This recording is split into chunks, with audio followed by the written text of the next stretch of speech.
Bonjour à tous. Je suis content de partager ce moment de réflexion avec vous, ce moment de réflexion autour de la parole de Dieu. Et comme nous le faisons depuis le début du mois de septembre, tous les premiers samedis du mois, nous allons nous attarder sur une parabole de Jésus. Et cette parabole, la parabole d'aujourd'hui nous parle de la prière. Lorsqu'on parle de la prière, on a ce réflexe de penser au champ lexical, au champ religieux.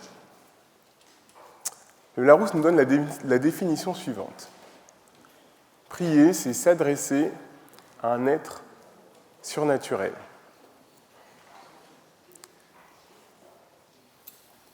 La prière, je pense que tout le monde, croyant ou pas, l'a déjà expérimenté. S'adresser à un être extraordinaire, ça arrive quand on se rend compte que l'on ne maîtrise plus rien. Quand on se rend compte qu'on ne peut plus s'agripper, qu'on ne peut plus s'attacher, qu'on ne peut plus utiliser notre propre force, notre propre réflexion, notre propre champ d'action. Alors là, on parle, on s'adresse à un être surnaturel. Je vais vous donner deux exemples. Premier exemple, vous êtes dans un vol Paris-New York, 10h11, vous volez depuis 3 heures, tout se passe bien, puis tout d'un coup, l'avion se met à chuter pendant plusieurs minutes de manière inexpliquée. Vous regardez l'hôtesse, le steward, et vous voyez dans leurs yeux la même détresse que vous. Je suis quasiment certain, 99% des cas, que les gens vont se mettre à s'adresser à quelque chose qui est au-delà d'eux. Quand on est croyant, on l'appelle Dieu, on l'appelle le ciel, le hasard, appelez-le comme vous voulez. Mais on se met à exprimer quelque chose qui nous dépasse, qui dépasse notre propre cadre. Deuxième exemple, un peu plus triste celui-là. Rappelez-vous, novembre 2015, Paris, une série d'attentats touche la capitale. Le mot-clé ou hashtag « Pray for Paris », prier pour Paris, va être le mot-clé le plus partagé dans le plus court laps de temps. Ce mot-clé, « Pray for Paris », prier pour Paris, va être partagé plus de 6,7 millions de fois en 10 heures seulement.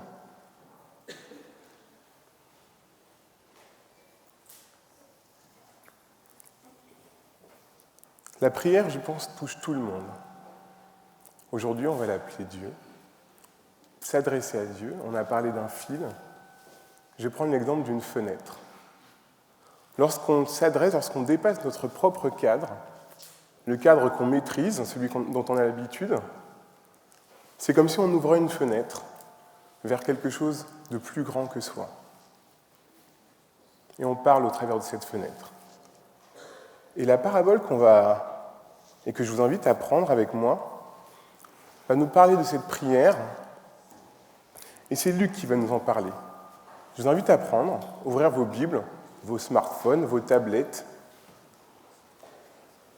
dans l'évangile de Luc, au chapitre 18.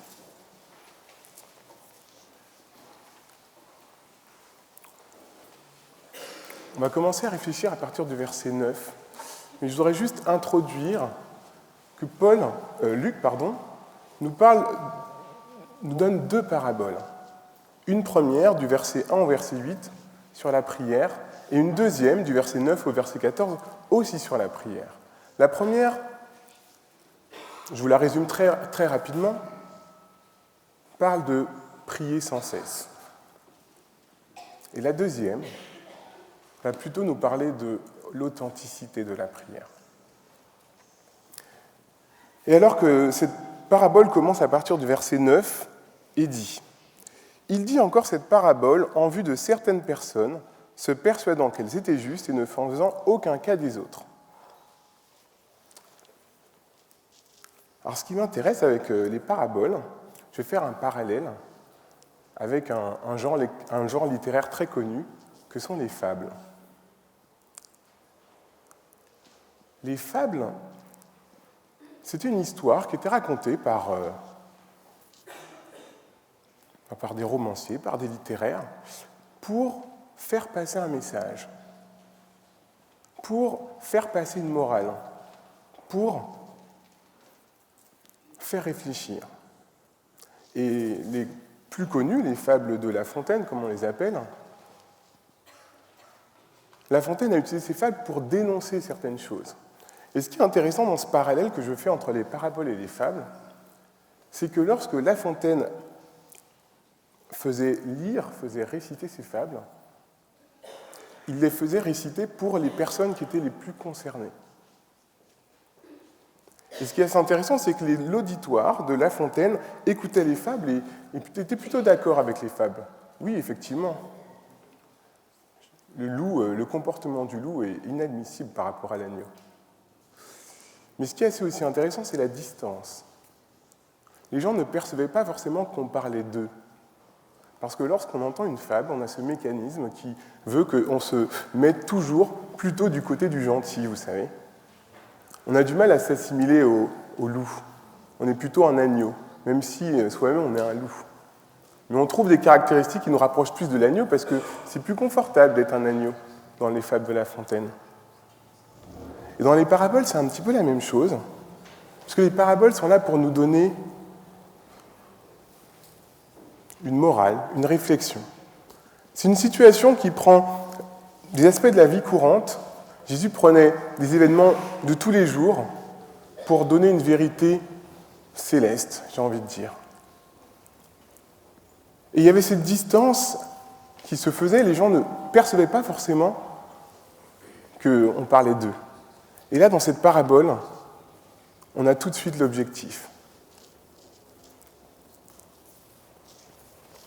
Il dit cette parabole en vue de certaines personnes, se persuadant qu'elles étaient justes et ne faisant aucun cas des autres. Et je ne voudrais pas que ce matin, nous puissions nous dire, parce que la formulation nous invite, certaines personnes, ça c'est pas moi. Vous voyez cette distance qu'on met lorsqu'on lit ce texte? Et justement, je pense que cette parabole particulièrement, si on pense qu'on n'est pas concerné, justement, on est concerné. Alors cette parabole commence ainsi. 2 hommes montent au temple pour prier. 2 hommes montent au temple pour prier. On a 2 personnes qui vont au même endroit faire la même chose. Pour l'instant, rien de différent, rien de particulier. On va lire la fin, on va analyser cette parabole de manière concentrique, on va prendre les extrémités puis on va se rapprocher du centre. On va lire la fin et à la fin, on nous dit « Je vous le dis, celui-ci, on parle du collecteur d'impôts, du publicain, sera justifié plutôt que l'autre. » On a 2 personnes qui viennent au temple faire exactement la même chose. Ils viennent au temple pour prier. Mais le dénouement est différent.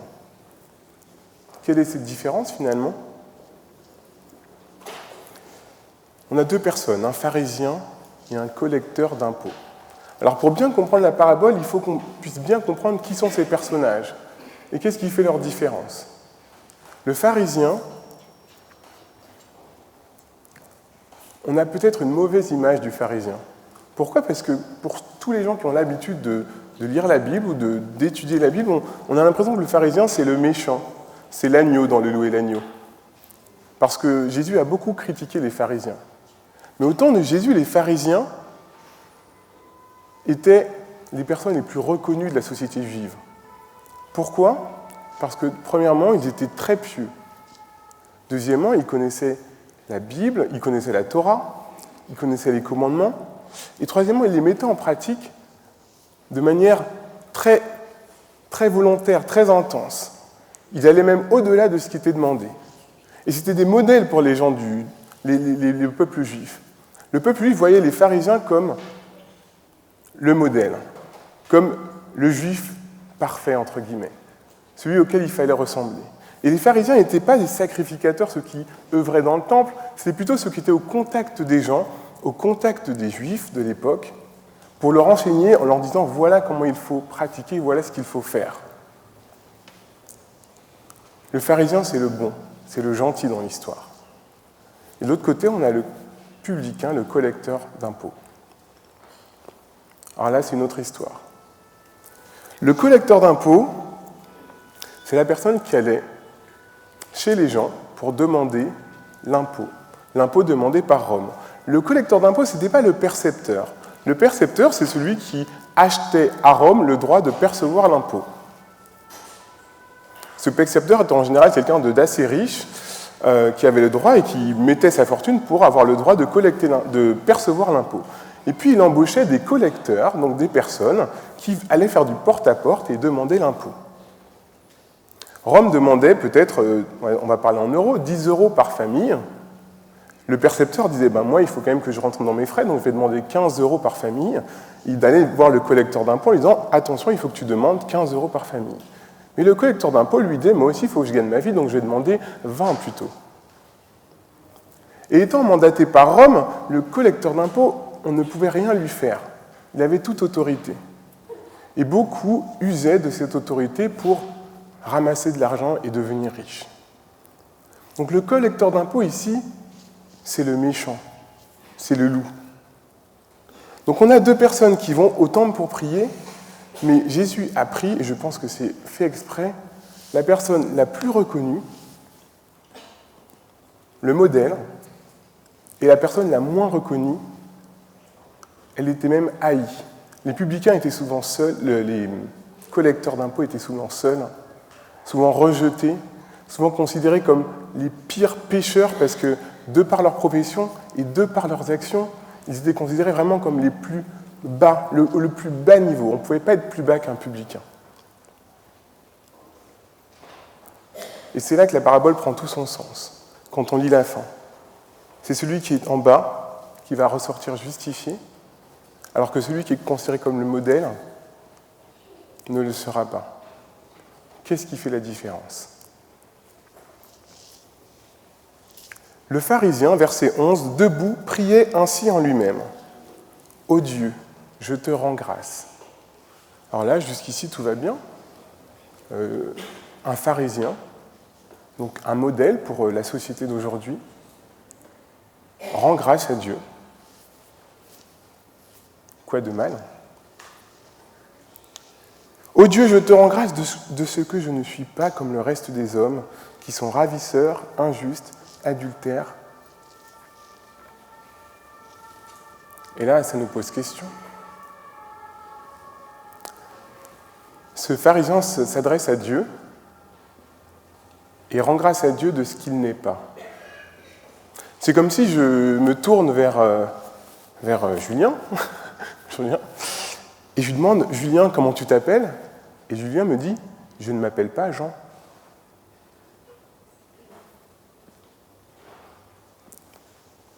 Tous les parents savent, et tous ceux qui ont été enfants, vu que tout le monde a été enfant, que quand on détourne l'attention sur l'autre, en général, c'est parce qu'on a quelque chose à cacher. Vous voyez ?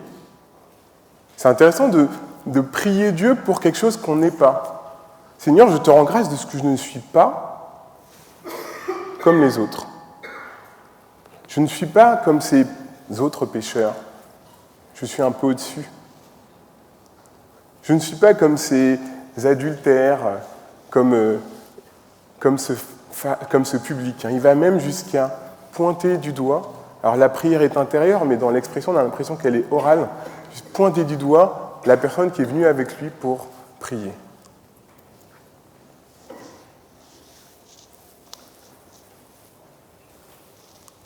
Premier élément de réflexion, il prie Dieu pour ce qu'il n'est pas. Deuxième élément, je jeûne 2 fois par semaine et je donne la dîme de tous mes revenus. Là, le pharisien continue à prier Dieu pour, non pas ce qu'il est, mais ce qu'il fait. Et alors, il le fait très bien. Je ne sais pas si vous savez, mais à l'époque, on devait jeûner 1 fois par an. Le pharisien ici remercie Dieu parce qu'il a la possibilité de jeûner 2 fois par semaine, 104 fois par an. Donc il y a 2 choses dans sa prière. La première, c'est qu'il remercie Dieu pour ce qu'il n'est pas. Et la deuxième chose, c'est qu'il remercie Dieu pour ce qu'il fait.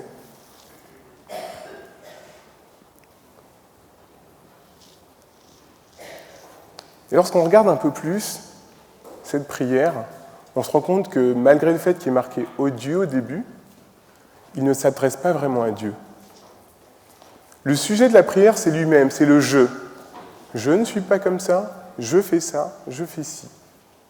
En fait, je disais, la prière, c'est comme une fenêtre qu'on ouvre vers quelque chose d'extérieur, mais pour ce pharisien, ce n'est pas une fenêtre, c'est un miroir. Il regarde dans la fenêtre et il voit qui? Il se voit lui. Et il remercie Dieu de ce qu'il est, bien sûr. Ah ben merci, je suis mieux que les autres. Merci, tu as vu tout ce que je fais. En fait, il déclame son CV à Dieu.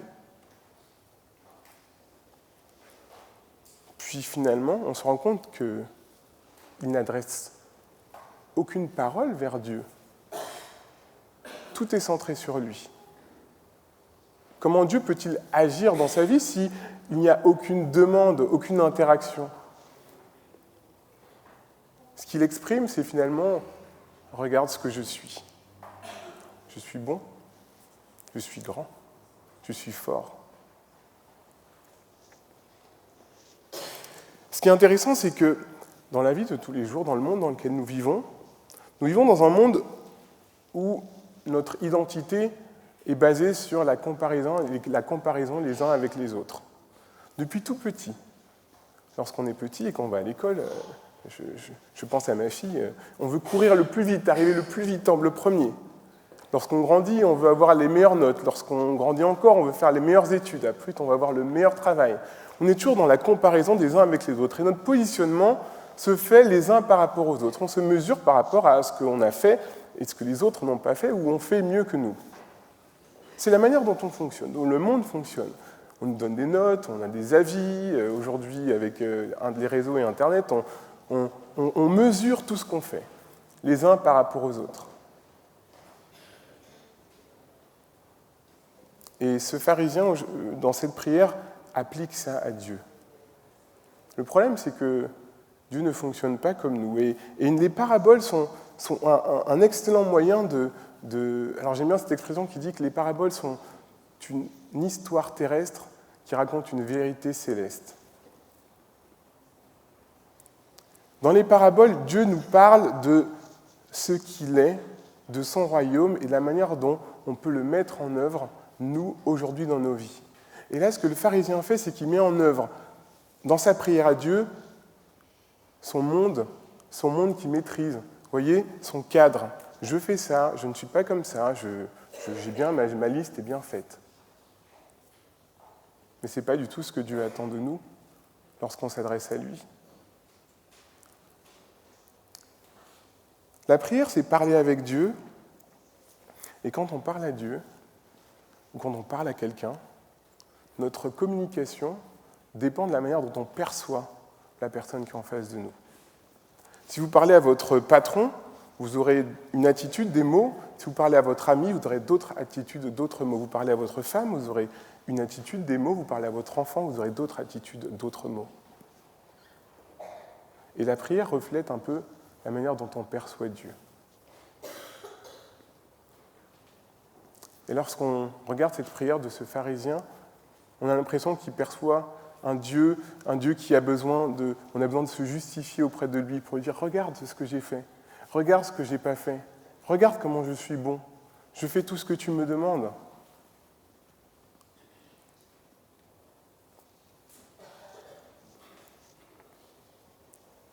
Le publicain maintenant, et je vous rappelle que ce publicain, c'est le pire du pire. C'est le plus détesté. C'est le gars qui est pêcheur parce qu'il a une fonction, son métier, c'est un métier de pêcheur, et puis il le pratique mal encore. Si je transposais aujourd'hui, le publicain, ce serait, je ne sais pas, un proxénète, ce serait un dealer de drogue, ce serait quelqu'un qui fait un métier n'est pas honnête et qui le pratique encore avec encore plus de malhonnêteté, vous voyez? C'est vraiment le pire ce qu'on ne pourrait pas imaginer. Ce publicain va au temple. Et là, déjà, il y a quelque chose de différent. Les publicains avaient le droit d'aller au temple, mais ils étaient rejetés par les Juifs et ils étaient exclus des temples. Et la parabole dit qu'il se tenait à distance, parce que justement, il avait honte et peur d'être vu par les autres autour de lui, tellement il était mauvais, tellement il était considéré comme le loup. Par contre, sa prière est beaucoup plus simple. Il s'adresse à Dieu, au Dieu. Alors, plusieurs versions. « Aie pitié de moi » ou alors « Sois apaisé envers moi, moi qui suis pécheur ». Sa prière est beaucoup plus simple, mais c'est l'exact opposé de celle du pharisien. D'ailleurs, le sujet de la prière, c'est Dieu, tout simplement, avec un verbe d'action. « Aie pitié de moi ».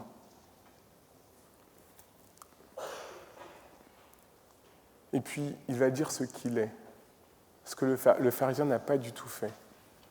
Moi qui suis pécheur. On a l'impression que dans ce dialogue, il y a une espèce de dialogue entre le pharisien et le publicain. Le pharisien qui, dans sa prière, dit « Merci Seigneur, je ne suis pas comme ce publicain », et le publicain de l'autre côté qui dit « Seigneur, oui, je suis pécheur ». C'est important de noter qu'il dit ce qu'il est. Il ne dit pas ce qu'il fait ou ce qu'il n'est pas. Et il en ressort justifié. Il y a beaucoup de leçons intéressantes à tirer de cette parabole.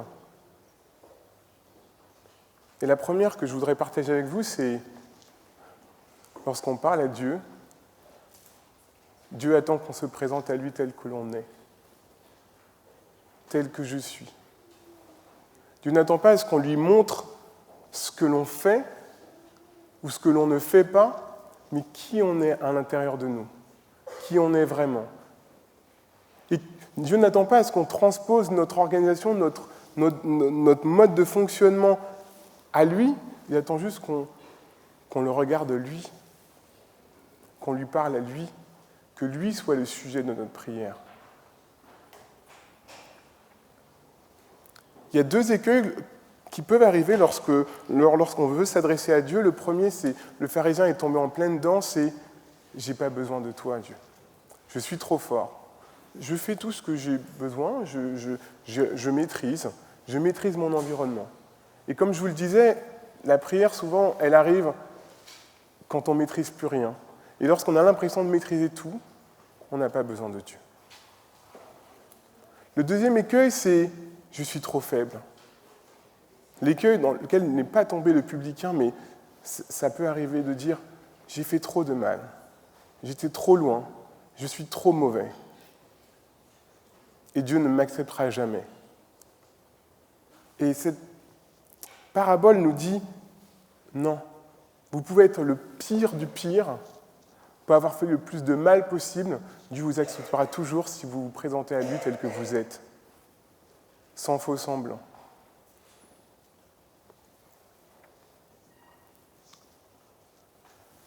Les paraboles sont là pour nous donner une vérité céleste à un exemple terrestre. Et je n'aurais pas manqué l'occasion de voir au travers de cette parabole l'amour de Dieu. L'amour de Dieu qui est venu pour ce pécheur, justement, pour nous.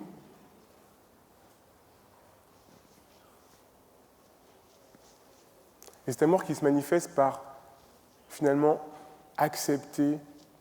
nous accepter tels que nous sommes. Lorsque nous nous présentons à Dieu tel que nous sommes, il nous accepte, il nous pardonne, et nous repartons justes. Et ce qui est assez intéressant de voir dans cette parabole, c'est que les deux sont arrivés au temple pour prier. J'imagine que s'il y avait une foule autour de ces deux personnes, vous voyez un publicain et un pharisien arriver au temple pour prier, vous avez déjà fait votre conclusion dans votre tête. Bon, bah, le pharisien, lui, c'est bon, il a tout bien fait, et le publicain, il est tellement mauvais que de toute façon, aucune chance. Et quand vous les voyez repartir, vous avez toujours la même conclusion. Bon, le pharisien, de toute façon, lui, il est au top. Et le publicain, par contre, même s'il vient prier, il est trop mauvais. Alors que selon ce que Dieu nous propose ici, c'est que le publicain ressort justifié, alors que l'autre non. Et ça ne se voit pas à l'extérieur. Vous voyez, si vous regardez la scène d'un point de vue extérieur, vous les voyez arriver au temple, prier, vous les voyez repartir, et vous ne vous dites pas qu'ils ont changé. Vous ne vous dites pas qu'il s'est passé quelque chose dans leur vie, alors qu'il y en a un, il a vécu quelque chose avec Dieu à ce moment-là.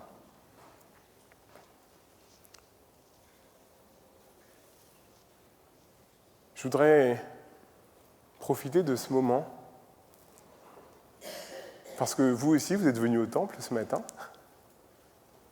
et je voudrais vous donner l'opportunité de pouvoir prier et vous présenter à Dieu tel que vous êtes, vous présenter à Dieu tel que nous sommes. Je voudrais vous donner l'opportunité d'aujourd'hui de, même si vous avez l'habitude de prier, ou jamais prié de votre vie, peut-être aujourd'hui faire une prière différente.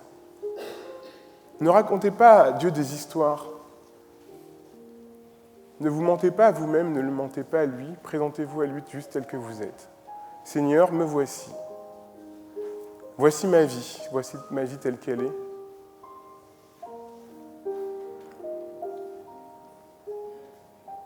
Agis. C'est assez intéressant quand on prend la prière de Jésus. Jésus a donné à ses disciples, voilà comment il faut prier. Que des verbes d'action de Jésus envers nous.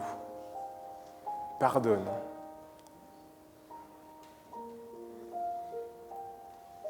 Délivre.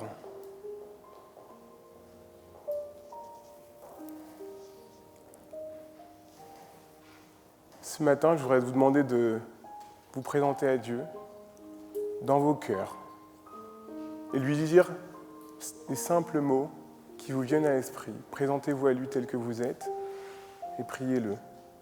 Parlez avec lui. Et je suis convaincu que vous ressortirez de ce temple justifié. Si vous vous présentez à Dieu tel que vous êtes,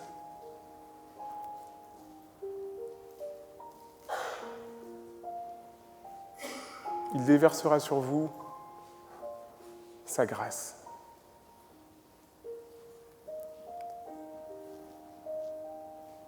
Je vous laisse 1 minute pour pouvoir prendre ce moment avec Dieu. Ne faites pas attention au regard des autres. Ne faites pas attention à ce que les autres pourraient dire. De toute façon, c'est votre relation entre vous et Dieu. Et si vous ne voulez pas lui donner toute votre vie, choisissez quelque chose qui vous tracasse, quelque chose qui vous pèse, quelque chose qui aujourd'hui, vous avez du mal, vous sentez que malgré tous les efforts que vous faites, malgré tout ce que vous mettez en œuvre, ça ne marche pas. Profitez de ce moment pour le remettre entre ses mains.